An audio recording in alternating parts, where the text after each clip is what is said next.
Hi, everybody. I'm Joshua Spisman. I'm an associate professor of finance here at LMU, and I'm here with my colleague David Offenberg, also an associate professor at LMU. And there's been quite a bit going on in the news this week in finance, right, David? Josh, is this it? Have we reached the end of capitalism?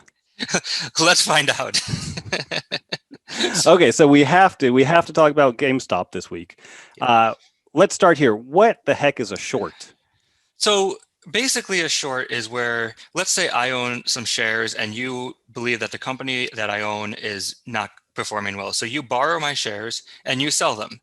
And what happens is you get cash today, but you owe me those shares at some point in the future. And so you're hoping that the stock price goes down, in which case you can buy those shares back at a lower price, return them to me, and our relationship and contract is over.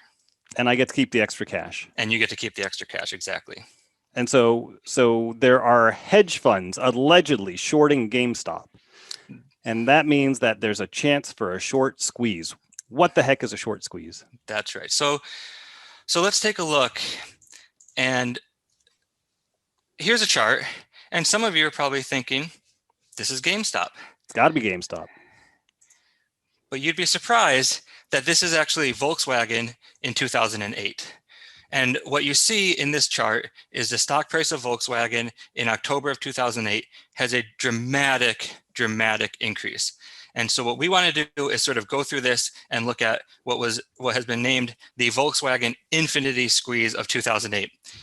And it's very easy. It's a great way to explain what a short squeeze is. So at this time, short interest was about 13% of outstanding shares.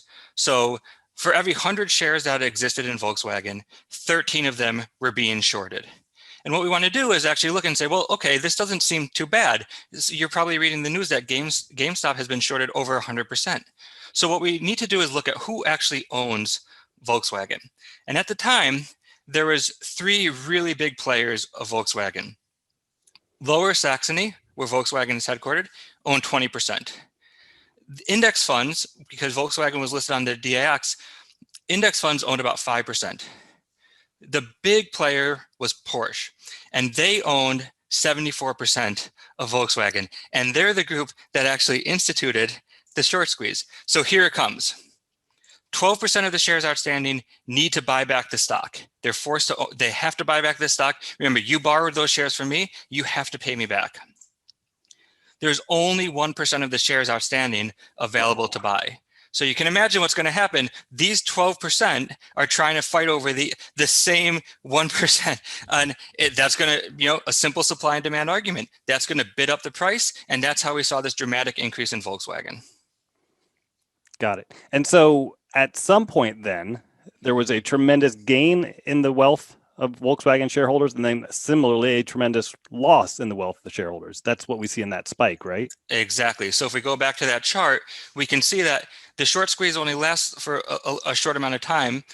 There's a lot of details, and I'll link to an article in our description that really gets into the details of this. But basically, once the short squeeze ends, and the shorts are able to cover their shares and essentially make some deals with the owner with the owners of Volkswagen, that stock price comes back and it goes back to sort of where it was before. If you look at this chart, you see it sort of goes back where it was before. Right. And we so actually, where sorry, we stand with GameStop is GameStop, as of when we're recording this on the afternoon of Friday, January 29th, their market capitalization is about $21 billion. But the value of the firm's really only about $1 billion. So there's $20 billion of losses that have to happen now, right? That's more or less, you got it. And we see this in another example with a company that had a short squeeze, which was Tilray. And you see, again, there's that big spike. That's the short squeeze. This chart's actually pretty cool because you can see on the lower bars are trading volume. And you just see during the short squeeze, that trading volume really spike. And then it goes right back down. And you see basically that there's that loss of value. And, our colleague, Dave Moore gave this great analogy. This is really a dangerous game of hot potato. You're really happy if you're owning shares before that spike, but at some point that spike happens and you need someone to sell the shares to. And the question is, how long can this last? And how many shorters are there that are going to be sort of forced to buy versus just people coming in to keep buying because they're reading about it in the news? Right. And so knowing that there's all these losses that have to happen, $20 billion of losses that have to happen, uh, the trading platforms have to be prepared for that. The exchanges have to be prepared for that. The regulators have to be prepared for that. So let's start with the trading platforms like Robinhood and TD Ameritrade. What are their obligations here to make sure that those $20 billion of losses happen smoothly? Well, and this is a tough one. These platforms and markets in general, the goal here of in a financial market, right, is to make it easier to trade. And these companies are, they're listed on the exchange because they want to raise capital. They want to see how the decisions they make, are they good decisions or bad decisions, and the stock price should reflect that. And what we're seeing right now with GameStop, I don't think anyone even has talked about the company GameStop.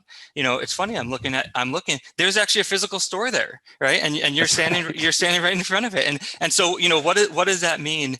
And whatnot. And so we have to be the platforms, the regulators, and the exchanges. This is a big concern because we don't want to lose faith in the markets. We want to make sure that companies, if they need to raise capital, they have a place to go.